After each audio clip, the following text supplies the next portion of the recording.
మీరు కూడా చూస్తున్నారు కదా, రియాజ్ సలీంని ఫాలో అవుతూ ఉన్నారు. చాలా మందికి అతని గురించి అనేక డౌట్స్ ఉన్నాయి. అసలు రియాజ్ సలీం ఎవరు? రియాజ్ సలీం తను ఒక ఫెమినైన్ గే అని కూడా చెప్పుకోలేదు, జెండర్ నాన్ బైనరీ క్వియర్ పర్సన్గా చెప్పుకుంటున్నారు ఆయన. సో ప్రిఫర్డ్ జెండరు మేలే అని చెప్తున్నారు చాలా మటుకు.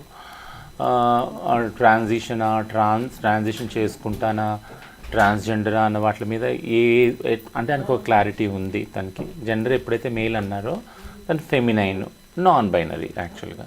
సో అంటే ఈ నాన్ బైనరీ అనేవాళ్ళు మన చుట్టూ చాలామంది కనిపిస్తారు.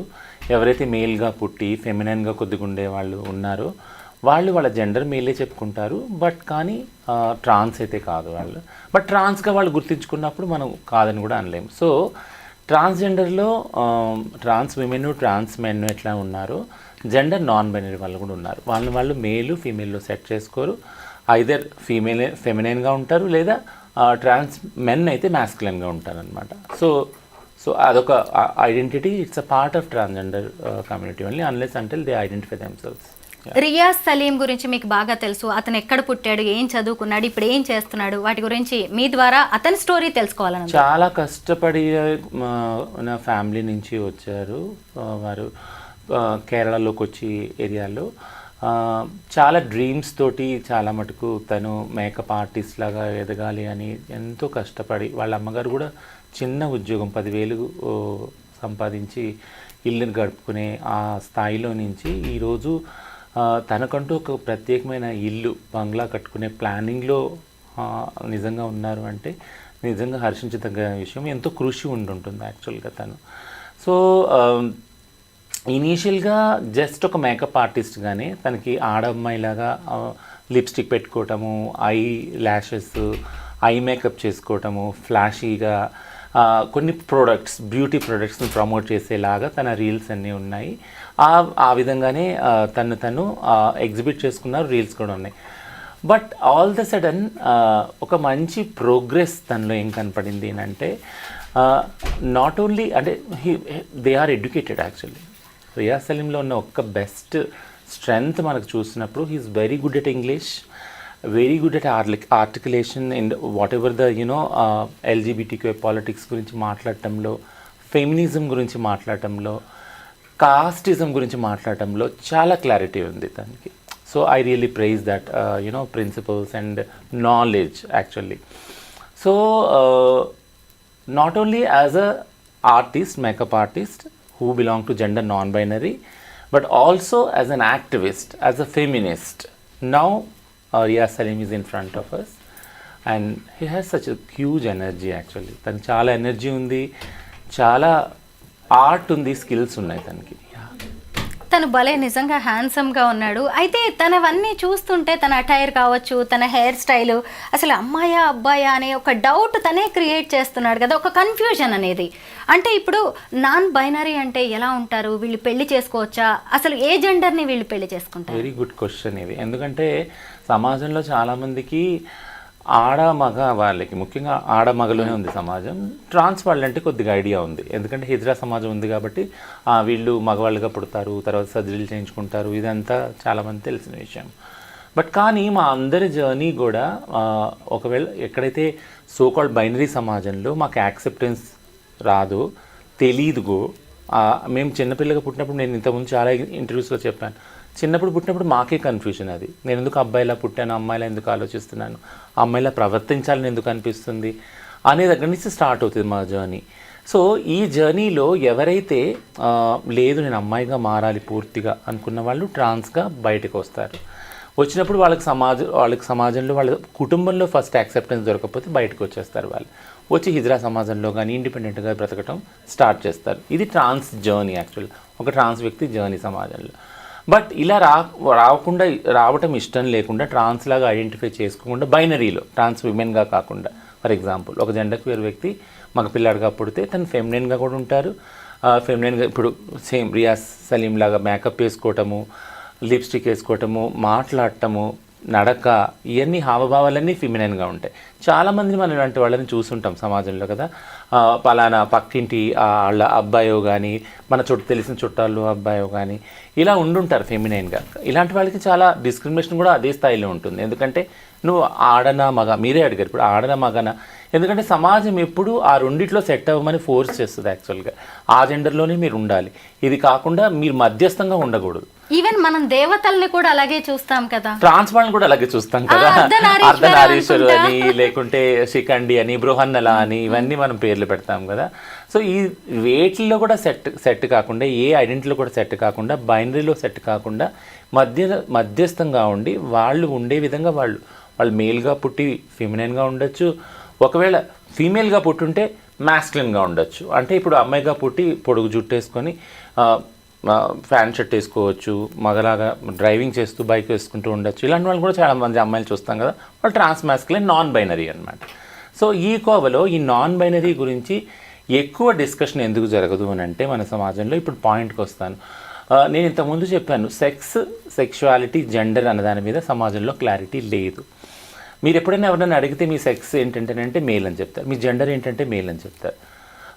అదే విషయం ఆడవాళ్ళని అడిగిన మీ సెక్స్ ఫీమేల్ అని చెప్తారు, జెండర్ మేల్ అని చెప్తారు. కానీ ఒక ట్రాన్స్ వాళ్ళని మీ సెక్స్ ఏంటని అడిగితే, ఒకవేళ నన్ను అడిగారు అనుకోండి, బై బర్త్ నేను మేలే కదా, సెక్స్ మేలే, ఇప్పుడు నేను ట్రాన్సిషన్ చేసుకొని ఫీమేల్ అయ్యాను యాక్చువల్గా. సో థింగ్ ఏంటంటే ఈ క్లారిటీ లేదు యాక్చువల్గా సమాజంలో. సెక్స్కి, జెండర్కి, సెక్షువాలిటీకి ఎప్పుడు మూడింటిని కలిపేస్తామన్నమాట. ఈ ప్రయత్నంలోనే ఏదైతే జెండర్ నాన్ బైనరీ వాళ్ళు ఉన్నారో, క్వియర్ అంటారు వాళ్ళని, ఆ వర్డ్ యూస్ చేస్తారు. జెండర్ నాన్ బైనరీ, ట్రాన్స్ అని వాళ్ళు ఐడెంటిఫై చేసుకుంటే ట్రాన్స్ అనొచ్చు వాళ్ళు ఉన్నారు. వాళ్ళ గురించి ఎక్కువ డిస్కషన్ లేదు, సెన్సిటైజేషన్ లేదు, ఓరియంటేషన్ లేదు, చాలా మటుకు స్టిగ్మా, డిస్క్రిమినేషన్ ఉంది. వాళ్ళ మీద ఒక ఫోర్స్ ఏముందంటే అయితే మీరు బైనరీలోనే సెట్ కాండి అని. సో దీని గురించి సెన్సిటైజేషన్ చాలా కావాలి, ఓరియంటేషన్ సమాజంలో చాలా కావాలి. ఇప్పుడు రియాజ్ సలీం అనే అబ్బాయి అంటే మెంటాలిటీ అమ్మాయిలాగా ఉంది, అపియరెన్స్ మాత్రం అబ్బాయిలాగా ఉంది. అంటే తను సర్జరీస్కి వెళ్ళి ఫిజికల్గా తనను తాను మార్చుకోవట్లేదు, అలా కూడా ఉండొచ్చు అంటారు. అలా కూడా ఉండొచ్చు, అదే డైవర్సిటీ కదా యాక్చువల్గా. అంటే ఇప్పుడు నేను మగపిల్లాడుగా పుట్టి ఆడపిల్లలాగా నేను ప్రవర్తించడం వల్ల దానివల్ల ఎవరికి నష్టం లేదు కదా, ఎవరికి లేదు. ఇలాగే ఉండాలని ఏంటి అంటే, దీన్ని మళ్ళీ ఇంకో రకంగా కూడా నేను ప్రశ్నిస్తాను. ఆడవాళ్ళు అంటే ఇలానే ఉండాలని ఎక్కడుంది, మగవాళ్ళు అంటే ఇలానే ఉండాలని ఎక్కడుంది. మనం అంటే ఇది ఇలా ఉండాలని అనాదిగా వస్తున్నది ఒక కోఆర్డినేషన్ కోసమని అది అందరికీ అర్థమవుతుంది, ఇంక్లూడ్ ఎల్జీబీటీ వాళ్ళకు కూడా ఆ విషయం అర్థమవుతుంది.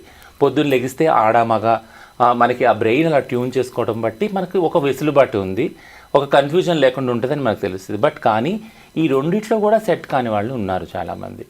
ట్రాన్స్ వాళ్ళు అయితే కొంతమంది ట్రాన్స్ వాళ్ళు మహిళలోనే సెట్ అవుదాం అనుకునే వాళ్ళు ఉన్నారు, ట్రాన్స్ మెన్లో సెట్ అవుదాం అనుకున్నారు. ఈ రెండిట్లో కూడా సెట్ కాని వాళ్ళు మన సమాజంలో చాలామంది ఉన్నారు.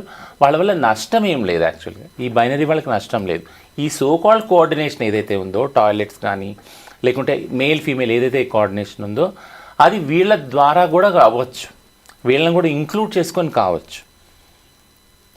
అది నేను చెప్పేది. That's not a challenge actually. Gender non binary అనేది సమాజంలో ఒక ఛాలెంజ్ కాదు, సమాజం దాన్ని ఒక ఛాలెంజ్గా సృష్టించి దాని చుట్టూ ఒక వివక్షతని అల్లింది అనమాట. అంటే ఇతను ఒక అమ్మాయిని పెళ్లి చేసుకొని పిల్లల్ని కనేంత కూడా ఉంటుంది. అది తన రైట్ కదా యాక్చువల్గా. రచన, ఇప్పుడు మీ ఆధార్ కార్డ్ కావచ్చు, పాన్ కార్డ్ కావచ్చు, లేదంటే మీ ఇతర సర్టిఫికేట్స్లో జెండర్ ఏముంటుంది, ఫీమేల్ అనే ఉంటుందా? నేను ట్రాన్స్ అనే పెట్టుకున్నాను అన్నిట్లో, ట్రాన్స్జెండర్ అనే ఉంటుంది. అయితే ఫీమేల్ అని మార్చుకోవడానికి చట్టంలో వెసులుబాటు కూడా ఉంది. ఇప్పుడు ఏదైతే transgender person protection of rights act వచ్చిందో అది రూల్స్ ఫామ్ అయ్యేటప్పుడు 2020 ఒక డిస్కషన్ జరిగింది, కన్సల్టేషన్. అప్పుడు ఏమన్నారంటే కొంతమంది ట్రాన్స్జెండర్ వాళ్ళు, మాకు ట్రాన్స్జెండర్ అని వద్దు ఐడెంటిటీ కార్డు, మాకైతే మేల్ అని ఇవ్వండి, ఫీమేల్ అని ఇవ్వండి. ఓకే, నాల్సా జడ్జిమెంట్ కూడా అదే చెప్తుంది కదా. నాల్సా జడ్జిమెంట్ ట్రాన్స్జెండర్ వాళ్ళకి you can identify your self yes a male, female, transgender అని చెప్తుంది. సో ఆ జడ్జిమెంట్ని నేట ఉంచకుండా రూల్స్ కూడా ఉండాలి. ఎందుకంటే రూల్స్ ఒకవేళ దానికి ఎగెనిస్ట్కి వెళ్ళిందంటే ఎనీబడి కెన్ ఛాలెంజ్, ఎలా సుప్రీంకోర్టు ఉత్తర్వులు మీరు పాటించలేరని.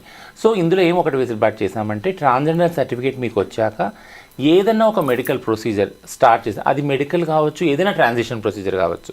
ఉదాహరణకి లేజర్ ట్రీట్మెంట్ కానీ, హార్మోన్ థెరపీ కానీ, అట్లీస్ట్ ఒక కౌన్సిలింగ్ సెషన్ కానీ ట్రాన్స్జెండర్ వాళ్ళు తీసుకుంటే, వాళ్ళు ఆ డాక్టర్ తోటి ఒక సర్టిఫికేట్ తీసుకొని ఆ వెబ్సైట్లో అప్లోడ్ చేసినప్పుడు వాళ్ళకి మేల్ ఫీమేల్గా సర్టిఫికేట్స్ వస్తాయి.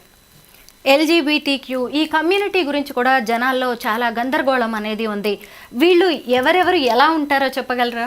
So LGBTQ is self flexible. L అంటే లెస్బియన్, జీ అంటే గే, బి అంటే బైసెక్షువల్, టీ అంటే ట్రాన్స్జెండర్ వాళ్ళు, ఐ అంటే ఇంటర్సెక్స్ వాళ్ళు, ఏ అంటే అసెక్షువల్. యాక్చువల్గా అబ్రివేషన్ వరకు ఓకే, ఎవరెవరు ఎలా ఉంటారు సో ఏంటి? ప్లస్ అనేది ఇంకా వేరే వేరే ఐడెంటిటీస్ ఉన్నాయి. చాలా పెద్ద ఐడెంటిటీస్ యాక్చువల్గా, ఎందుకంటే డిఫరెన్స్ ఉందా? చాలా డిఫరెన్స్ ఉంది. ఎందుకంటే ఇప్పుడు హిజ్రా అనేది కూడా ఒక ఐడెంటిటీ, కిన్నర్ అనేది ఒక ఐడెంటిటీ, నూపి మాన్వి అనేది నార్త్ ఈస్ట్లో ట్రాన్స్ వాళ్ళ ఐడెంటిటీ, తిరునంగై అనేది సౌత్ వాళ్ళు తమిళనాడులో ఒక ఐడెంటిటీ. సో ప్రాంతాన్ని బట్టి కూడా ఐడెంటిటీస్ ఉన్నాయి అనమాట ఎల్జీబీటీక్యూఐలో. అందుకని ప్లస్ అనే దాన్ని వాడారు.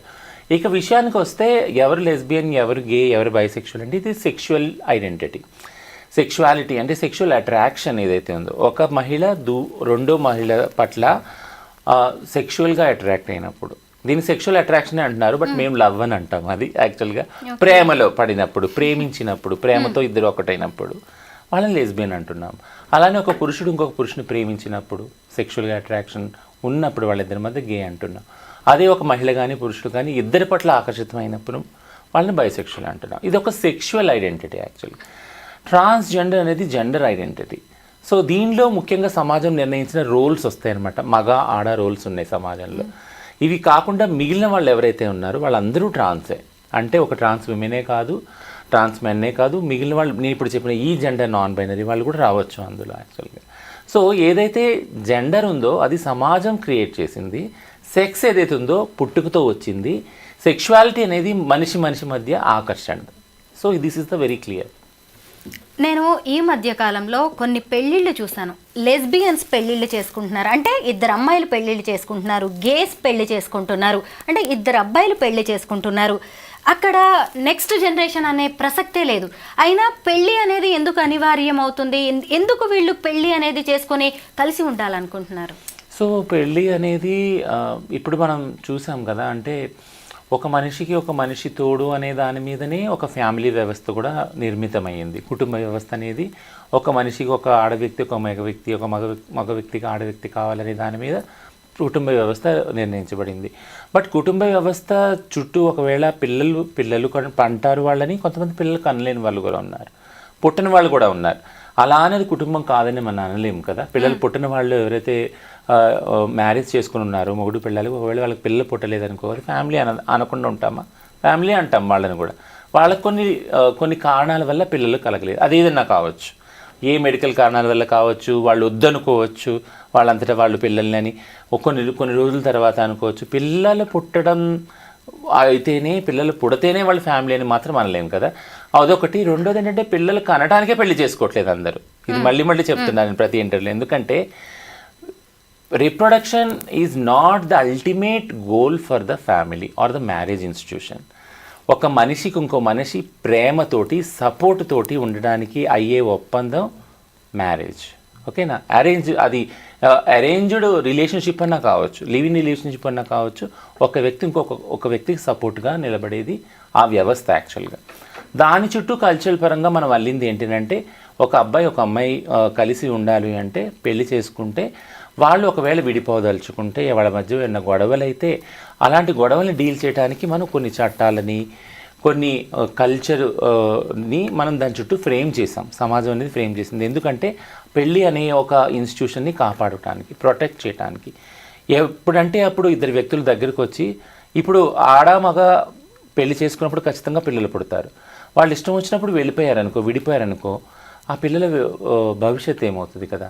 సో ఆ పిల్లల భవిష్యత్తు, అలాగే మానసిక మెంటల్ హెల్త్ ఏదైతే ఉంటుందో, ఒకళ్ళ మీద ఒకళ్ళు డిపెండెంట్ అయి ఉంటారు ఇమోషనల్గా.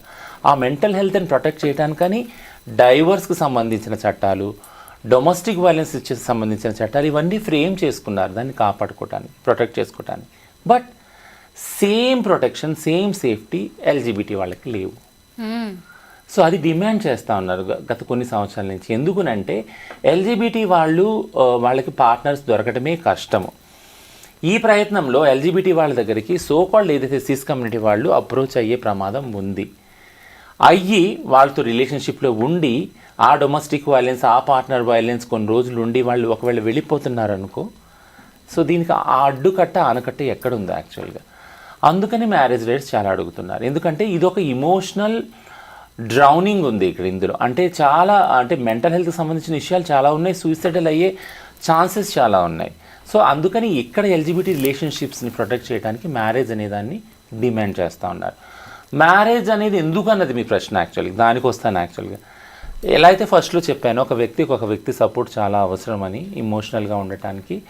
ప్రతి ఒక్క మనం అందరం జంతువులమే. యాక్చువల్గా జంతువులు అంటే మన చుట్టూ ఒక నాగరికతని అల్లుకున్నాం మనం కదా. సివిలైజేషన్ అనేది ఒక నాగరికత, ఒక భార్య, ఒక భర్త, పిల్లలు, ఫ్యామిలీ, ఇల్లు, అమ్మమ్మ, తాతయ్య, ఇదంతా ఒక నాగరికత మనం నేర్చుకున్నాం, అల్లుకున్నాం మన చుట్టూ మనం.